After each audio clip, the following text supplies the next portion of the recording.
and associations, friends from media.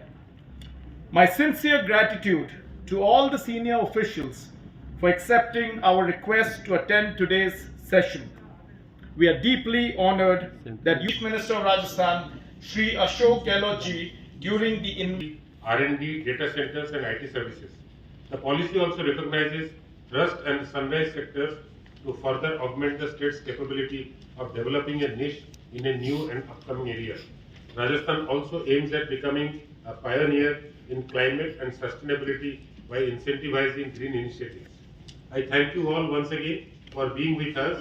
Before I invite our esteemed speakers, I would request all of you to kindly switch off your mobile phones or put them in silent mode.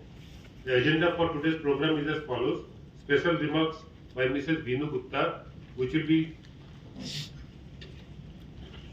followed by presentation by the BCG team, and then we will have open house to be a 1987 batch and currently serving as the Additional Chief Secretary, Industries and Commerce, MSME, Mines and Petroleum, Government of Rajasthan. Mrs. Gupta also led the Invest Rajasthan Summit, organized very successfully in October 2022. Over to you, ma'am.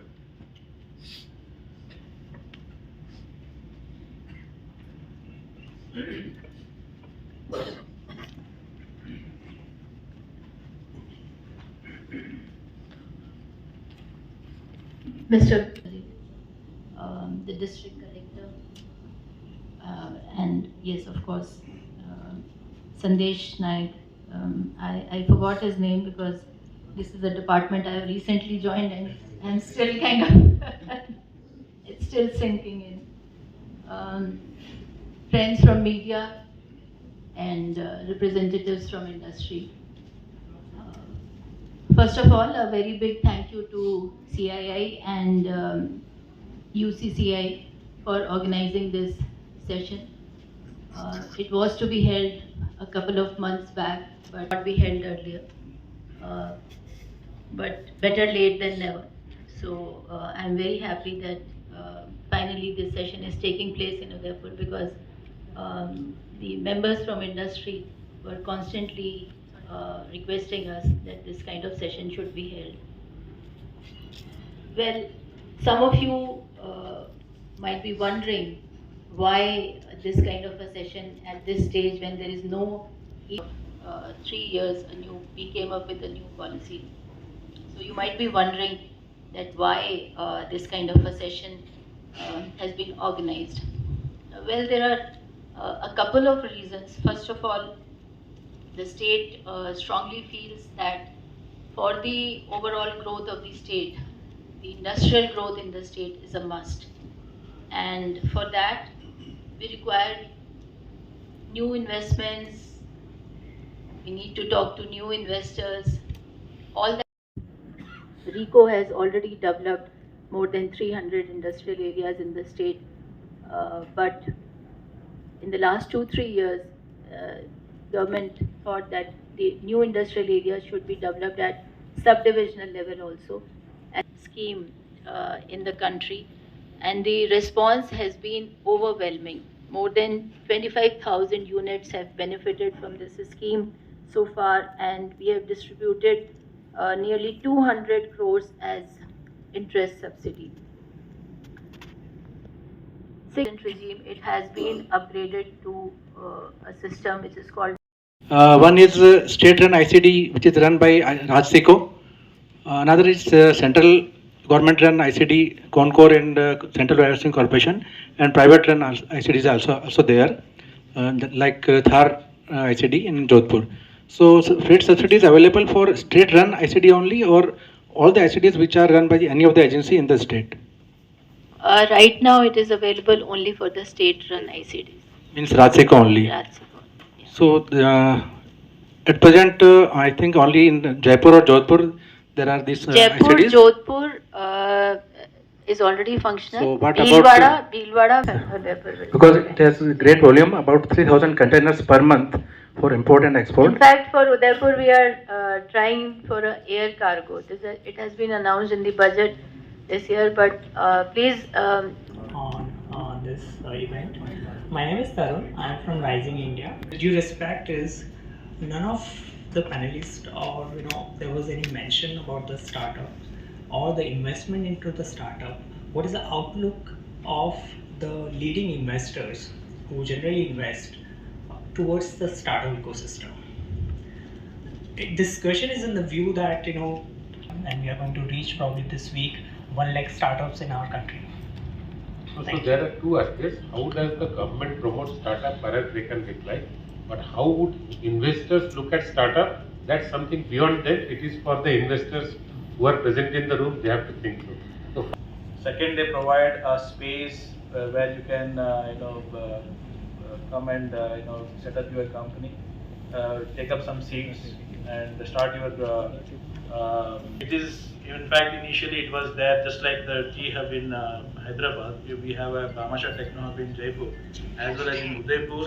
Udaipur also you have now we have expanded in all the divisional headquarters, and there is a plan to go beyond divisional headquarters to districts. Third, procurement changes. Up to 1 crore your pre-qualification criteria have been reduced to help you to come into government procurements.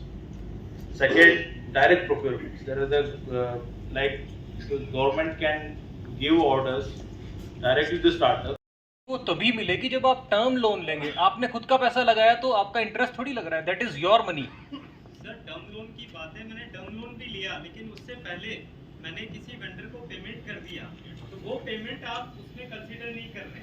वो आपने जो loan लिया, आप सिर्फ ये मान रहे हैं कि जो लोन अकाउंट से पेमेंट किया वही एलिजिबल. वो टर्म लोन पे है. Covered by this policy to incentivize reuse, recycle. I mean, there is nothing called that way except for what you have given for like sewer treatment or water harvesting. But for circular economy, what is there, which is a very stress area. Number two, as you see here, we have applied for 2 LOIs. Both are pending from January. आपको तो बता देंगे जो suitability लगती है और master plan के हिसाब से चेक करके करवा देंगे. And increase investment. There's just one piece I'd like to add. Medium and micro industries became small. Udaipur would just organically growing these businesses increase the industrial output by 20% and will double the employment. So while on the one hand the government is chasing these big mega investments, nurturing the micro, small and medium sectors will give faster results at much lower cost to the government, because you don't really need to add industrial areas very much. You don't need all the investments. And we'll be very happy.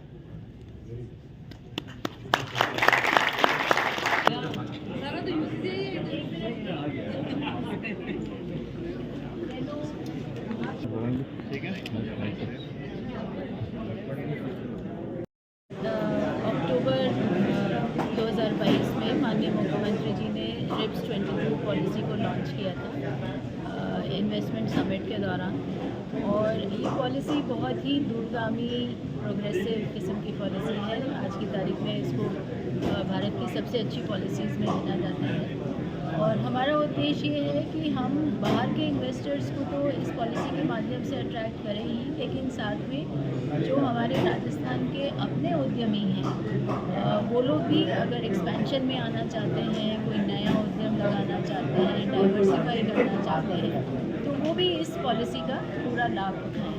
तो ये जो आज session यहाँ उदयपुर में UCCI के और CII के सानिध्य में ऑर्गेनाइज किया गया, इसमें पर्पज़ यही था कि हम इस पॉलिसी के प्रोविजंस के बारे में इनको बताएं और उनके सवाल जवाब सुने, आंसर करें, ताकि उनकी बेटर अंडरस्टैंडिंग हो और वो नए इन्वेस्टमेंट्स ला सकें. मेरा नाम गोपाल अग्रवाल है. I am president of all Rajasthan mineral processors association. अभी विनू जी गुप्ता ACS से बात हुई थी हमारी, और हमने उनसे रिक्वेस्ट करी कि पाउडर इंडस्ट्रीज़ को क्यों बलि का बकरा बनाया जा रहा है, जबकि हम लोग बिल्कुल भी 2 नंबर का काम नहीं करते हैं. हमारा पूरा काम जो है 1 नंबर में होता है, EV बिल के थ्रू होता है. जो भी माइंस से आता है मटेरियल आता है, जो पत्थर आते हैं वो रॉयल्टी पेड होते हैं.